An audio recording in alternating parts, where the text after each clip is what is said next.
Hello and welcome back everyone. For today's video we are going to see Viswanathan Anand faced off against Bassem Amin, and we are having in Casablanca chess, we are having that the players gets off to play the middle game immediately for those that who don't know how the tournament is played. So we get pawn to e4 from Vichy. Let's see what game will take us. We got c5 from Amin, knight to f3, knight to c6, and now we get pawn to d4 going into the open Sicilian. We get c takes d4, and now knight takes d4, knight takes f6, hitting the pawn on e4.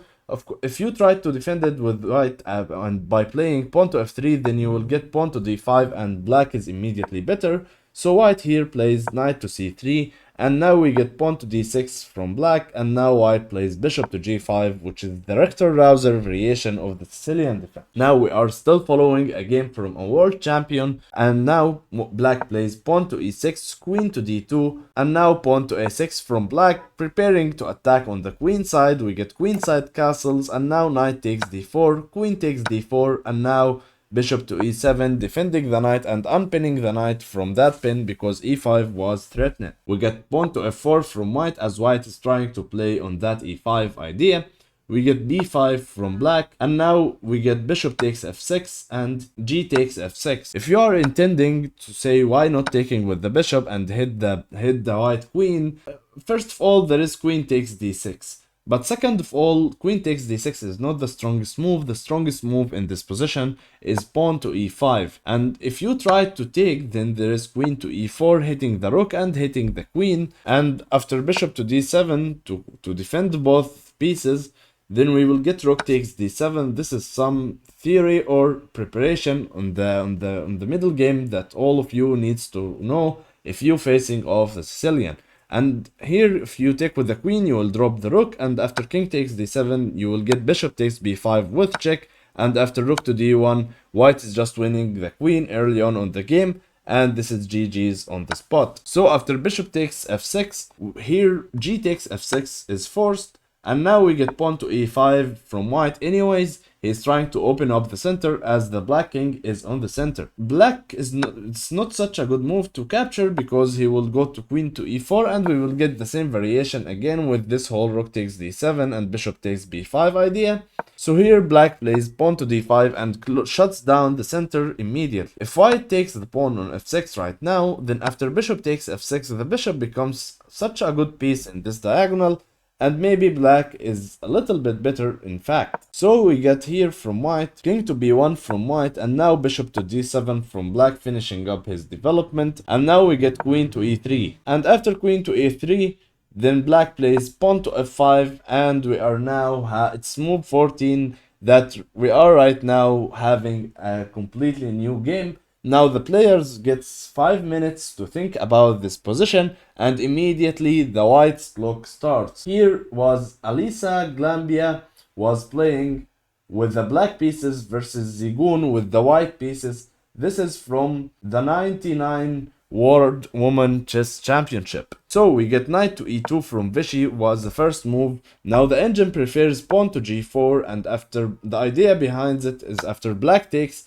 then you play pawn to h3, and after black takes, you take with the bishop and you are ready to play f5 immediately and try to open up the center as white. But here Vichy played knight to e2. He is trying to hit this knight to d4 and having such a solid square on d4 as there is no pawn on c5 or e5 that can kick it away. So we get b4 from Amin, and we get queen to f3 from Vichy. Again, the engine is saying at this position to go g4 and f5 immediately and just crush out the center. But we get queen to f3 first. He is trying to prepare the pawn push on g4.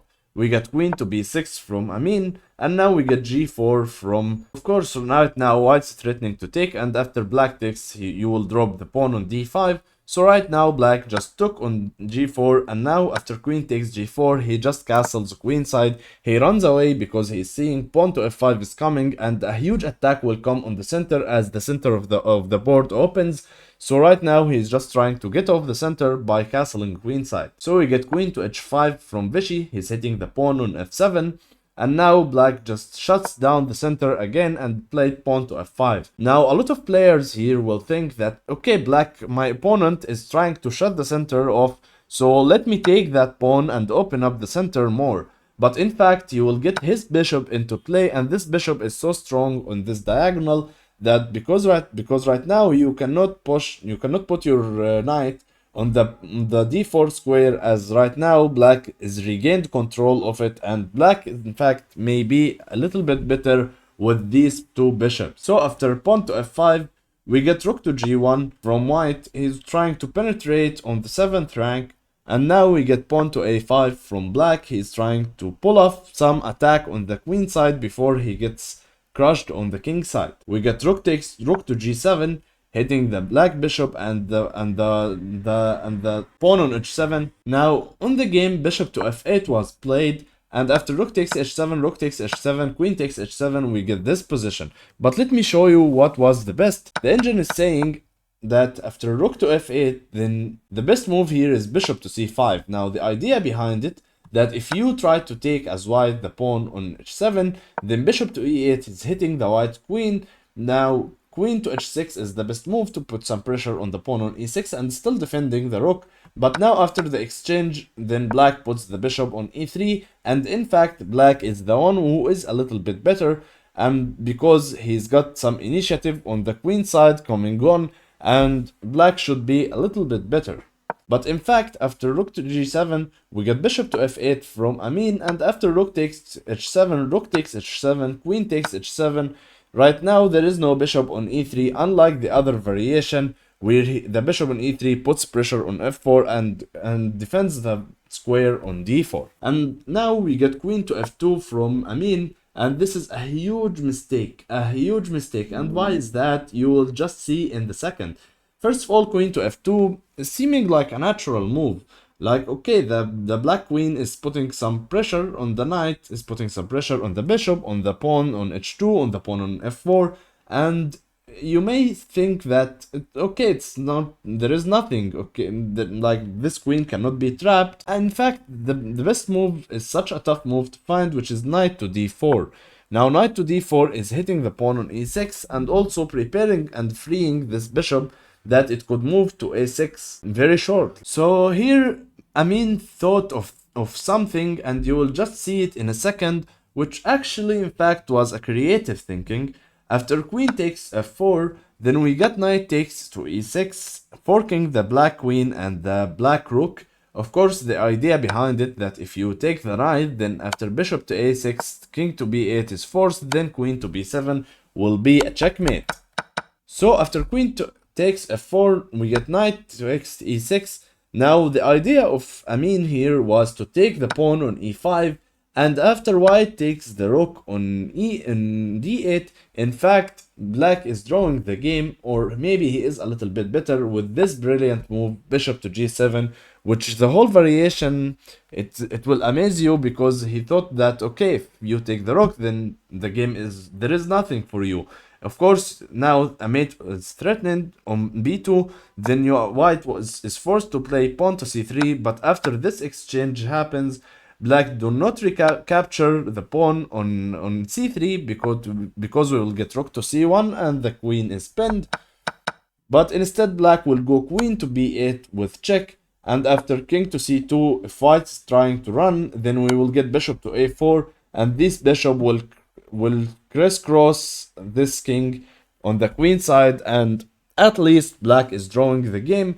After king to c1, we will get queen to f4, and after king to b2 was a huge blunder if white played it, because there is queen to b4, and in fact you will get checkmated very shortly. After king to b1, queen to b2. You can see how the game is still can go wrong for white a lot, but there is just a draw with king to b1, and with appropriate play the game should finish in a draw, because king to c1, then queen to f4, back and forth, and the rook cannot block because your bishop on f1 is hanging with check, and the game will end up in a draw.